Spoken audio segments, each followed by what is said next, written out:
ফের ভুল বদল মার্কিন প্রেসিডেন্ট ডোনাল্ড ট্রাম্পের।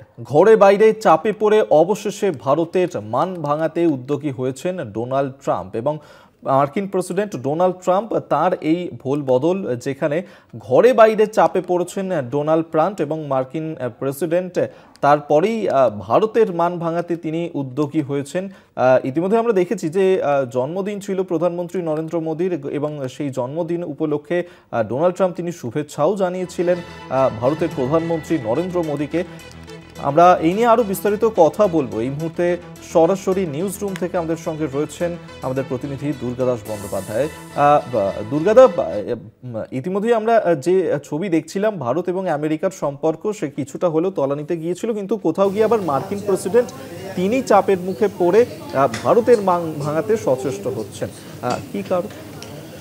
দেখো, প্রথমে বলে রাখি যে মার্কিন প্রেসিডেন্ট ডোনাল্ড ট্রাম্প তিনি প্রথমে ভেবেছিলেন যে 144 কোটি দেশ ভারতবর্ষকে ধমকে চমকে বিভিন্নভাবে ওই 50% ট্যারিফ অ্যাড করে তিনি চাপে রেখে দেবেন এবং সেই চাপের কাছে নথি স্বীকার করবে ভারতবর্ষের মানুষ এবং ভারতবর্ষের প্রধানমন্ত্রী। কিন্তু সেটা যে হবে না সেটা পরিষ্কার করে আরও একবার বুঝিয়ে দেওয়া হয়েছে এবং এইভাবে যখন তিনি ভারতবর্ষকে কবজা প্রায় করতে পারলেন না মানসিকভাবে, সেই সময়েতে দাঁড়িয়ে ঘরে বাইরে তিনি চাপে পড়লেন। তারপরেই তার ভোল বদল বা অবস্থান বদল শুরু হলো। সম্প্রতি আমাদের দেশের প্রধানমন্ত্রী নরেন্দ্র মোদীর 75তম জন্মদিবসের দিন হঠাৎ করে মার্কিন প্রেসিডেন্ট ডোনাল্ড ট্রাম্প অন্যান্য রাষ্ট্র নেতাদের পাশাপাশি তিনি শুভেচ্ছা জানালেন নরেন্দ্র মোদীকে, যে মোদির বিরুদ্ধে তিনি দীর্ঘদিন ধরে বিষোদ্গার করছিলেন, ভারতবর্ষের সমালোচনা করছিলেন, বিভিন্ন ধরনের মন্তব্য করছিলেন। তারপরে হঠাৎ করে এই ভোল বদল তার শুভবুদ্ধির উদ্রেক হয়েছে বলে মনে করছে বিশেষজ্ঞরা। তার কারণ তিনি নরেন্দ্র মোদীকে এতদিন পরে আবার তার মনে পড়ল যে নরেন্দ্র মোদী তার বন্ধুর মতো এবং তিনি এত বড় বৃহৎ একটি গণতান্ত্রিক রাষ্ট্রের মানে দেশের প্রধানমন্ত্রী হিসাবে যথেষ্ট মানে ভালোভাবে দেশটাকে চালাচ্ছেন, নেতৃত্ব দিচ্ছেন। অতএব যত ভালো ভালো কথা, মন গলানো কথা, অর্থাৎ যেভাবে হোক ভারতবর্ষের মান ভাঙাতে হবে।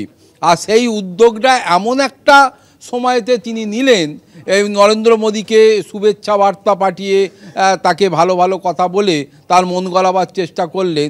যে সময়কালে মনে রাখতে হবে যে একটা বিজনেস প্রতিনিধি দল যারা এই মুহূর্তে মার্কিন যুক্তরাষ্ট্রে থেকে নয়াদিল্লিতে এসে উপস্থিত হয়েছেন এবং ভারতীয় এই বাণিজ্য প্রতিনিধি দলের সঙ্গে তাদের বিভিন্ন বিষয় নিয়ে আলাপ আলোচনা চলছে এবং একটা রূপরেখা প্রায় ঠিক হতে বসেছে এবং যে জটিলতার জট এতদিন ধরে কাটছিল না সেই জটিলতার জট কেটে আবার বৈশ্বিক যে ইকোনমিক্যাল সিস্টেম বা বাণিজ্যিক যে ব্যবস্থাপনা তাতে ভারতের অংশীদারিত্ব এবং ভারত মার্কিন যুক্তরাষ্ট্রের মধ্যে নতুন একটা দিগন্ত খুলে যেতে চলেছে। এই সময়কালের মধ্যে মার্কিন প্রেসিডেন্টের ডোনাল্ড ট্রাম্পের এই যে নরেন্দ্র মোদীর জন্মদিনে তাকে শুভেচ্ছা জানানো, তার প্রতি ভালোবাসা জানানোর যে বিষয়টা উঠে এলো, এটা কিন্তু আজকের দিনে দাঁড়িয়ে অত্যন্ত শুধু গুরুত্বপূর্ণ এমনটা নয়, তাৎপর্যপূর্ণও বটে। তার কারণ হচ্ছে যে মার্কিন যুক্তরাষ্ট্রের প্রেসিডেন্ট তিনি ভারতবর্ষকে ভেবেছিলেন সেই 1960, 61, 62 এই সময়কালের মতো ভারতবর্ষ, কিন্তু ভারতবর্ষ যে অনেক এগিয়ে গিয়েছে। মেক ইন ইন্ডিয়া প্রজেক্টে যে ভারতবর্ষ অন্যান্য দেশকে পেছনে ফেলে নিজেরা স্বাবলম্বী হওয়ার পথে তারা যে অনেকটা এগিয়ে গিয়েছে এবং তারা মনে করে যে তাদের দেশে কি হবে না হবে, কার থেকে তেল কেনা হবে, কার থেকে চাল নেওয়া হবে, কাকে কোন পণ্য বিক্রি করা হবে, এটা ঠিক করার দায়িত্ব ভারতবর্ষের নিজেরই আছে। অতএব কোনো দেশ দাদাগিরি করবে, রক্তচক্ষু দেখিয়ে মনে করবে যে আমরা যেটা বলবো তুমি সেটা করবে, ওটার দিনটা শেষ হয়ে গিয়েছে। এইটাই একটু দেরিতে হলেও হয়তো মার্কিন যুক্তরাষ্ট্রের প্রেসিডেন্ট ডোনাল্ড ট্রাম্পের বুঝতে অসুবিধে হচ্ছিল, ফলে শুভবুদ্ধির উদ্বেগ হয়েছে বলে মনে করা হচ্ছে মার্কিন প্রেসিডেন্ট ডোনাল্ড ট্রাম্পের।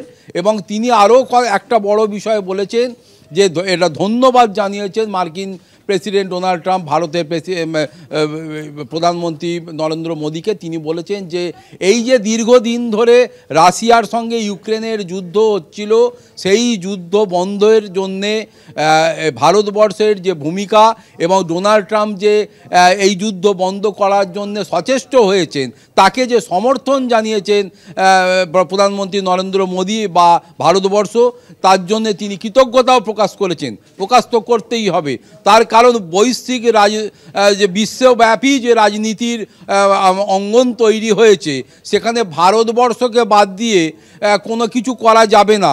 আগে ছিল হয় একদিকে ভারতবর্ষ, অন্যদিকে হয় মানে একদিকে আমেরিকা, অন্যদিকে রাশিয়া, এই দুটো দেশ ভরকেন্দ্র তৈরি করত, পোল তৈরি করত।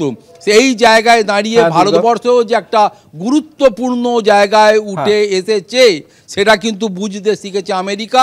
আগামী দিনে যত দ্রুত সম্ভব তারা ভারতবর্ষের সঙ্গে হাত মিলিয়ে সমস্ত বিষয়টা ঠিক করে ফেলে, ততই মঙ্গল। একেবারে।